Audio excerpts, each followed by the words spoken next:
Albatta ustozlik maqomi azizlar, bu yuksak maqom. Bu maqomning ulug'likligi shu darajadaki, xalqimizda bekorga ustoz otangdek ulug' degan maqol aytilmagan. Xuddi otadek ulug' hisoblanadi.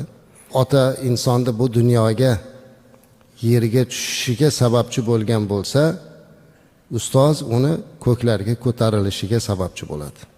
Shuning uchun ustozlarni hurmat qilish, ularni ehtirom qilish dinimizni ko'rsatmas. Alloh Qur'onda aytadiki: "A'udhu billahi minash shaytonir rojim. Bismillahir rohmanir rohim. Yarfa'illahu allazina amanu minkum wallazina utul ilma darajat. Vallohu bima ta'maluna xabir" deydi.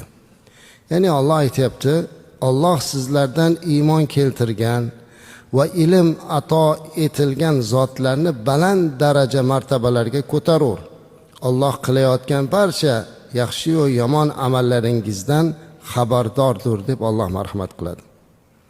Mana bu joyda Alloh taolo iymon keltirgan va sizlardan ilm egalari bo'lganlarning darajatini baland qilishligi haqidagi bayoni oyatda ustozlarni martabasini baland ekanligidan ko'rsatadi.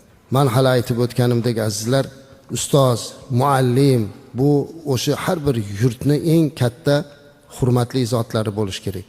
Qaysi yurtda, qaysi jamiyatda ustoz, o'qituvchi, muallim hurmat qilinmas ekan, bu jamiyatning kelajagi yo'q azizlar.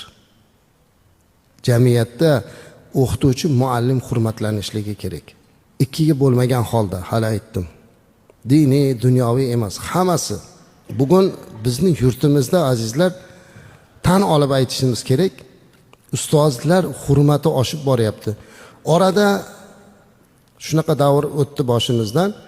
Bundan ko'p emas, 10-15 yil muqaddam, 20 yil muqaddam ustozlarni jamiyatda juda qiynalgan holatini ko'rdik. Bu yerda tasdiqlasanglar kerak. Men shaxsan mana maktabda ta'lim bergan, men juda ham hurmat qilgan, menga mana shu adabiyotni o'rgatgan, ko'plab kitoblar o'qishga sababchi bo'lgan ustozimni bozorda bir narsalarni yerga qo'yib sotib o'tirganini ko'rganman.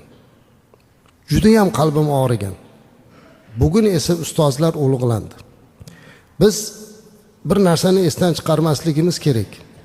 Bugunlik kunda davlatimiz rahbarini ustozlarga, muallimlarga, o'qituvchilarga, ta'limga berayotgan e'tibori bir necha yillik ustozlarning ko'z yoshi duolari. Uzoqqa bormaylik, paxtani eslaylik azizlar. Lekin ko'pchilik buni esdan chiqardi. Haqiqatda ham bir yilni deyarli 4-5 oyini dalada o'tkazilar edi. Alloh nasib qilsa 1-oktyabr ustozlar kuni bizda. Atiylatdan bitta kun qilindiki shu ustozni eslasin deb. Lekin bilasizlar, o'shnaqa bayramlarda ham dalada bo'lar edik. Ustozlar o'sha yerda bo'lar edi. O'sha paxtaga bolalarini olib chiqmaganligi uchun chora ko'rilar edi. 6 oylab yurgan ustoz. Endi bugun qarang, muallimlar qay darajada. Ularning maoshlari necha yilda orzu qilgan maosh darajasiga yetdi. Inshaalloh bundan ham ziyoda bo'ladi.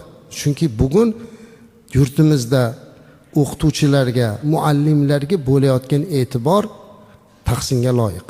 Prezidentimiz o'zi bir necha marotabalab aytayapti, o'qituvchilarni ta'lim deb juda ham ko'p gapiryaptilar. Chunki kelajak faqat ilm bilan, faqat ma'rifat bilan, faqat o'qituvchilarni ulug'lashlik bilan bo'ladi azizlar.